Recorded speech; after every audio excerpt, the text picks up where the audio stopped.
I have for you today several secrets that you probably don't know about hotel rooms that staff really will not share with their guests, and it is brought to you by me, somebody who manages a small hotel, and because of that I also do a lot of housekeeping, I do maintenance and such, so let's get into it. Tip number one that I have for you is that the comforter in your room does not necessarily have to be washed between every guest. Kind of gross, right?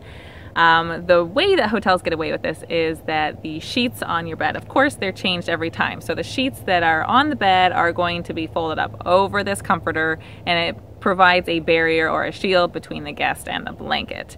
And the other thing is, if you think about the fact that you're sitting on a couch in a hotel room or a chair, those things you can't really wash either. So because of that, the hotel can kind of get away with that. Tip number two is that the housekeeper who's cleaning your room after you leave generally does not make very high wages. They make very low wages. In fact, they rely mostly on the tips that they get from hotel guests.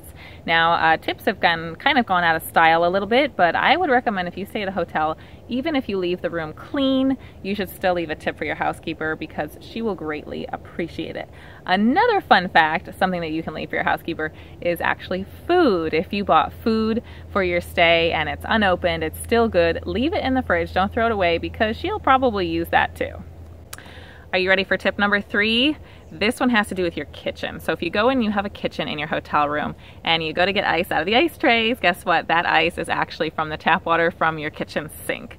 So you may want to get ice from the ice machine at the hotel, or you may want to go to the store and get a bag of ice instead. Before I move on to tip number four, if you like this video, you can subscribe to my channel. I come out with one new video each Thursday, which is designed to bring you a lot more information about booking a hotel room by saving you a lot of money, as well as streamlining the process and making it a lot less confusing. Secret number four is that when you buy a hotel room, especially at a specialty location, you are more than likely actually paying for the location rather than the room. For instance, if you book near a beach or near a historical district, you're paying for where that location is in conjunction with your hotel room, not necessarily in the quality of the hotel room. So you just want to be really careful what you end up booking.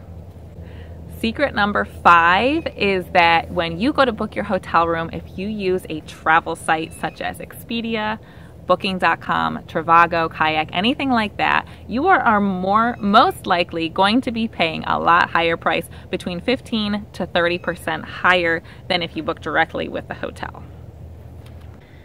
Tip number six is that when you check out of your hotel room, the hotel staff can actually go to charge your credit card without you knowing or without you really giving them permission.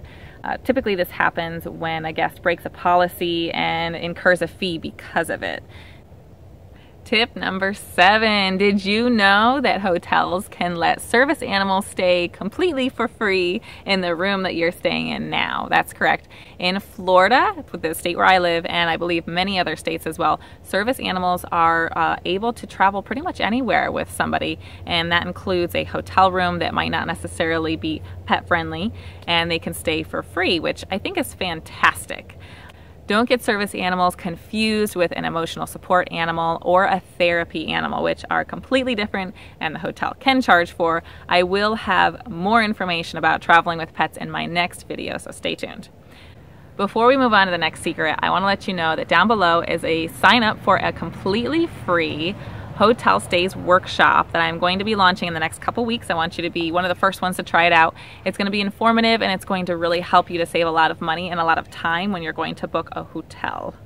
Are you ready for the last secret? Okay, this one has to do with your kitchen as well, and that is that the dishes inside of your kitchen cupboard are not sanitized according to regulation, which means that the previous guest before you washed the dishes and now you're going to use them. So it depends how much you trust the person who stayed in that room before, whether you want to eat off of those dishes or not. Thank you so much for tuning in. Leave me a comment down below and let me know what you thought of the video, what you'd like to see more of, what you want to learn more about in regards to hotel stays. Otherwise, I'll see you next time. God bless.